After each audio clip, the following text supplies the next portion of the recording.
এরপর টনি সেখান থেকে চলে যায়। এদিকে কাজে যেতে হবে শুনে কালুর অনেক মন খারাপ হয়ে যায়। আর এভাবে দেখতে দেখতে সেই দিন কেটে যায়।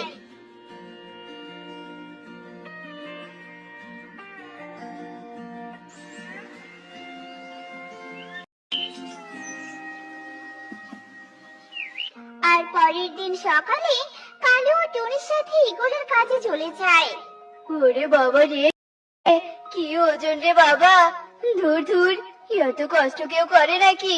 ওরে বাবা রে, ওরে মা, আর তো আমি হাঁটতেই পারছি না রে।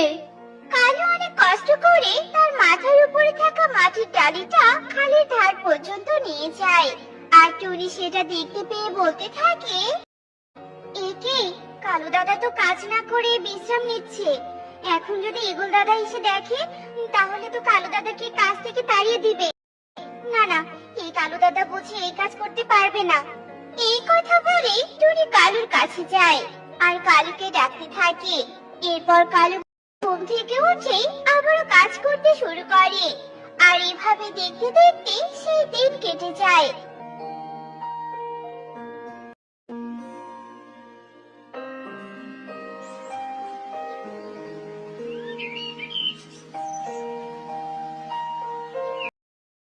আর এরপর থেকে কালু রোজ কাজ করতে যেত ঠিকই, কিন্তু ঠিক মতো কাজ করতো না।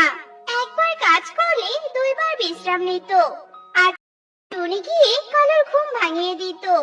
আর এভাবে দেখতে দেখতে প্রায় 1 মাস কেটে যায়।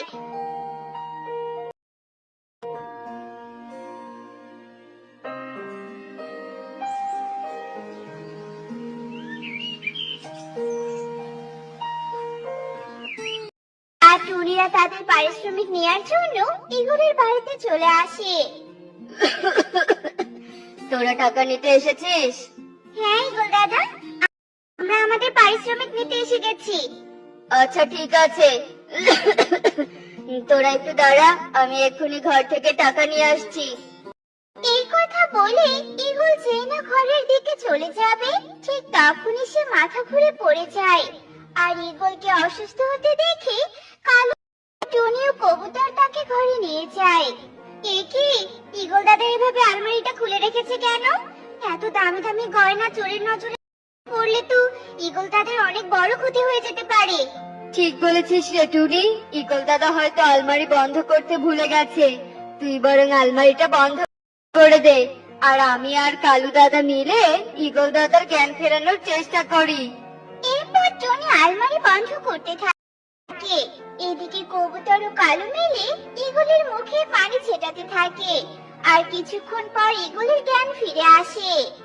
এই তো ইগল দাদা চোখ খুলেছে। তুমি এখন ঠিক আছো তো ইগল দাদা? হ্যাঁ রে, আমি এখন ঠিক আছি। আসলে সকাল থেকে একটু অসুস্থ তো, তাই মাথাটা ঘুরছিল। তোরা আমার অনেক বড় উপকার করলি রে। সত্যি টুনি, তোরা আমার শুধু শ্রমিক নোস, তোরা আমার আপনজন। এভাবে তোরা সৎভাবে আমার পাশে থাকিস সব সময়। এরপর ইগল টনিদেরকে তাদের বেতনের টাকা বুঝিয়ে দেয়। আর টাকা নিয়ে টনি কবুতর ও কালু বাড়িতে চলে যায়। আর এভাবে দেখতে দেখতে রাত হয়ে যায়।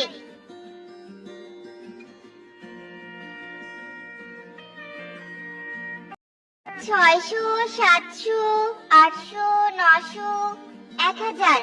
একি, ইগল দাদা তো আমাকে ভুল করে 100 টাকা বেশি দিয়েছে। এখনই এই টাকাটা ইগল দাদাকে ফেরত দিতে হবে। এই কথা বলে টুনি একটা টর্চ হাতে নিয়ে ইগলের বাড়িতে চলে যায়। অন্যদিকে কালু একটা টর্চ হাতে নিয়ে বলে, পুরো 1 মাস কষ্ট করে মাস শেষে শুধুমাত্র 1000 টাকা বেতন পেলাম। না না, এইটুকু বেতনে এত পরিশ্রম করে কোনো লাভ নেই। কিন্তু ইগল দাদার বাড়ির ওই দামি গহনাগুলো চুরি করতে পারলে আমাকে আর এত পরিশ্রম করতে হবে না। টুনি রে টুনি, তুই 1 বছর কাজ করে যা রোজগার করেছিস সেটা আমি একদিনে করে দেখাবো। আর এজন্যই আমার নাম হয়েছে কালু। হা হা হা হা হা। এই কথা বলে কালু একটা স্প্রে নিয়ে ইগলের বাড়িতে চুরি করতে চলে যায়। আর ইগলের ঘরে ঢুকে ঘুমিয়ে থাকা ইগলের মুখে আকান করা স্প্রে মেরে দেয়। আর ঠিক তখনই টুনিও ইগলের বাড়ির উঠোনে চলে যায়। অন্যদিকে কালু আলমারি খুলে সবগুলো সোনার গহনা চুরি করে নিয়ে যায়। আর যাওয়ার সময় কালুর হাত থেকে একটা গহনা টুনির সামনে পড়ে যায়।